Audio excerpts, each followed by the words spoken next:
မင်္ဂလာပါညီကိုဒီနေ့ညမြန်မာစံတော်ချိန်10နာရီခွဲမှာစပါးနဲ့အာဆင်နယ်တို့ရှင်းပြိုင်ကစားကြမှာပါစပါးရဲ့အိမ်ကွင်းနောက်ဆုံး9ပွဲမှာတပွဲနိုင်တပွဲတည်နဲ့3ပွဲရှုံးလာပြီး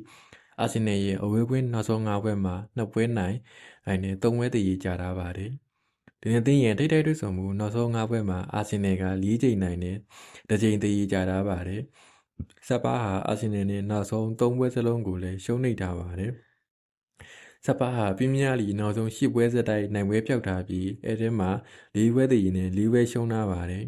စပါးဟာနီးပြတဲ့နဲ့အာဆင်နယ်ကိုအိတ်ခတ်မှဖြစ်ပြီးဒီနေ့ပွဲမှာအာဆင်နယ်ကဘော်ဒီ1ပေါင်း30 9ပေါင်း2နှုတ်တရားပေးထားပါတယ်အာဆင်နယ်ဟာနောက်ပိုင်းပွဲတွေမှာခန်းစစ်ပိုင်းအားလင်းလာနေပြီးစပါးကိုဂိုးခွင့်ပြုရနိုင်ပါတယ်စပါးရဲ့ခန်းစစ်မှုတွေလည်းဒဏ်ရာပြဿနာတွေရင်ဆိုင်နေရလို့အာဆင်နယ်တိုက်စစ်ကိုထိန်းချုပ်ဖို့ခက်ခဲမှာပါ